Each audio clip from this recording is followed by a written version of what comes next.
दुर्गा सप्तशती दूसरा अध्याय। ऋषि कहते हैं, पूर्व काल में देवताओं और असुरों में पूरे 100 वर्ष तक घोर संग्राम हुआ था।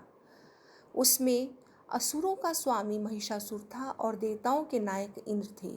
उस युद्ध में देवताओं की सेना महाबली असुरों से परास्त हो गई।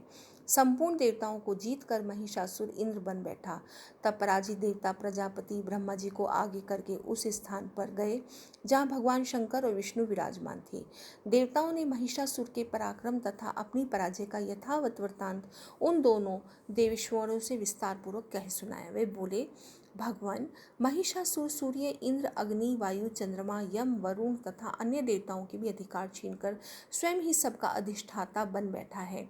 उस दुरात्मा महिष ने समस्त देवताओं को स्वर्ग से निकाल दिया है। अब वे मनुष्यों की भांति पृथ्वी पर विचरते हैं।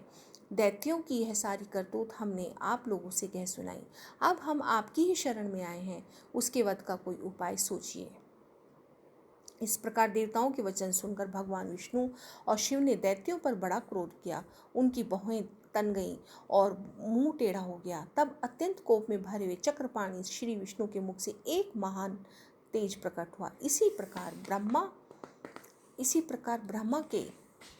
ब्रह्मा, शंकर तथा इंद्र आदि अन्य देवताओं के शरीर से भी बड़ा भारी तेज निकला। वह सब मिलकर एक हो गया। महान तेज का वह पुंज जाज्वल्यमान पर्वत सा जान पड़ा।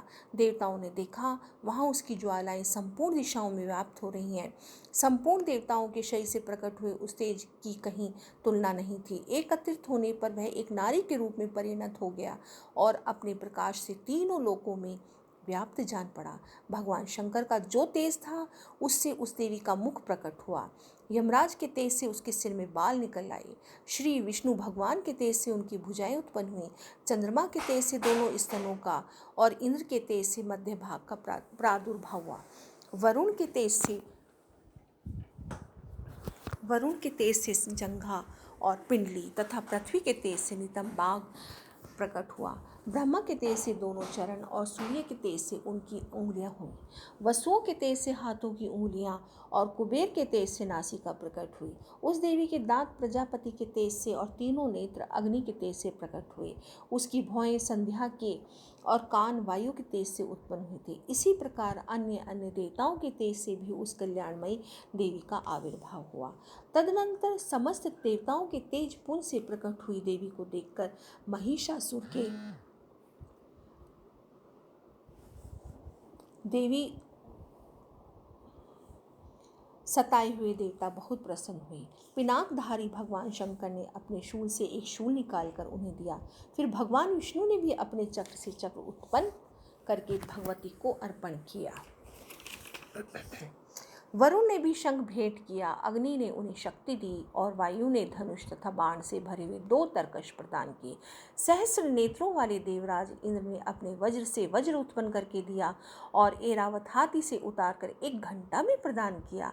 यमराज ने कालदंड से दंड, वरुण ने पाश, प्रजापति ने स्फटिक काक्ष की माला तथा ब्रह्मा जी ने कमंडल भेंट किया। सूर्य ने देवी के समस्त रोमकूपों में अपनी किरणों का तेज भर दिया। काल ने उन्हें चमकती हुई ढाल और तलवार दी। क्षीर समुद्र ने उज्ज्वल हार तथा कभी जीर्ण न होने वाले 2 दिव्य वस्त्र भेंट किए। साथ ही उन्होंने दिव्य चूड़ामणि, 2 कुंडल, कड़े, उज्ज्वल अर्धचंद्र, सब बाहुओं के लिए केयूर, दोनों चरणों के लिए निर्मल नूपुर, गले की सुंदर हसली और सब उंगलियों में पहनने के लिए रत्नों की बनी अंगूठियां भी दी। विश्वकर्मा ने उन्हें अत्यंत निर्मल फरसा भेंट किया। साथ ही अनेक प्रकार के अस्त्र और अभेद्य कवच दिए। इनके सिवा मस्तक और वक्षय स्थल पर धारण करने के लिए कभी न कुम्हलाने वाले कमलों की मालाएं दी। जलधि ने उन्हें सुंदर कमल का फूल भेंट किया। हिमालय ने सवारी के लिए सिंह तथा भांति भांति के रत्न समर्पित किए। धन अध्यक्ष कुबेर ने मधु से भरा पान पात्र दिया तथा संपूर्ण नागों के राजा शेष ने, जो इस पृथ्वी को धारण करते हैं, उन्हें बहुमूल्य मणियों से विभूषित नागहार भेंट दिया। इस प्रकार अन्य देवताओं ने भी आभूषण और अस्त्र शस्त्र देकर देवी का सम्मान किया।